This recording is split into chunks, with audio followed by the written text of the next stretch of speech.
Bonjour à tous et bienvenue dans votre journal des produits de bourse de l'Obsa du lundi 1er juillet. Et le marché parisien a terminé la semaine en léger recul. Le CAC 40 lâche 0,62% à 3738 points après quelques séances de hausse la semaine dernière, grâce notamment à de bonnes statistiques américaines et un apaisement des tensions sur la Fed. Et bien l'indice parisien a subi quelques prises de bénéfices. Les opérateurs parisiens se sont laissés tenter par des achats à bon compte sur des valeurs délaissées ces derniers jours, comme les titres de luxe LVMH et Kering ou encore Sanofi, Bouygues, Total qui empochent plus de 4%. Et plusieurs valeurs sont sorties du lot cette semaine, comme Eurotunnel, le titre soutenu par les analystes de Citigroup, est grimpé de plus de 7% sur les 5 derniers jours. Et le constructeur automobile Peugeot, lui, avance de 7,20% en 5 jours.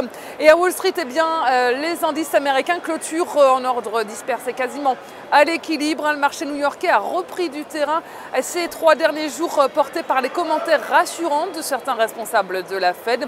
Et le dernier à s'être exprimé vendredi sur la feuille de route annoncée par Ben Bernanke, qui s'est montré moins évasif. Selon lui, Jeremy Stein, la réduction du programme de rachat d'actifs par la Fed pourrait intervenir d'ici le mois de septembre prochain.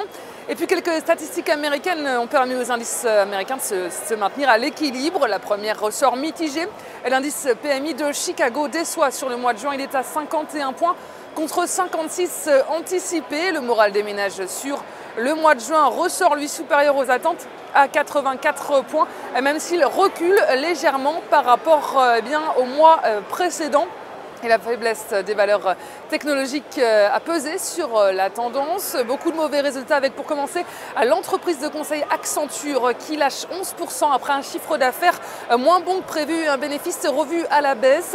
Et IBM lâche également 3,15%. Et le fabricant de smartphones BlackBerry est en chute libre, moins 25% après une baisse inattendue de ses services de son exercice sur le premier trimestre 2013-2014. Et il a prévenu que cela n'allait pas s'améliorer pour le trimestre suivant.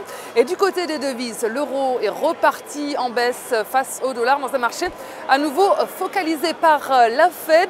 Et les volumes sont en hausse sur le marché des produits de bourse avec 21,8 millions d'euros échangés dans une séance d'incertitude. Et en ce qui concerne la répartition par type de produit, les certificats sont en hausse à 87% des échanges et les warrants sont à 13%. Et du côté des transactions, les certificats représentent 74% des échanges, les warrants sont à 26%. Et la répartition par sous-jacent nous indique que les indices sont en hausse avec 44% du marché. Les actions sont en repli à 50%. Et selon la répartition des transactions sur les warrants, les indices représentent 39% des échanges, les actions sont à 56%. Le taux de change et les autres warrants, le taux de change est à 1% et les autres warrants sont à 4%. Et la valeur du jour, c'est aujourd'hui la société de services informatiques Capgemini. Le titre est contenu par sa moyenne mobile à 20 jours négativement orientée. De son côté, le RSI évolue en territoire négatif et se retourne à la baisse. Et la formation d'une nouvelle jambe de repli est ainsi attendue sur le titre avec les 34,90 € comme première cible. Et l'enfoncement de ce niveau amènera le titre sur les 32,90 € avec une invalidation au-dessus de 40,13 €.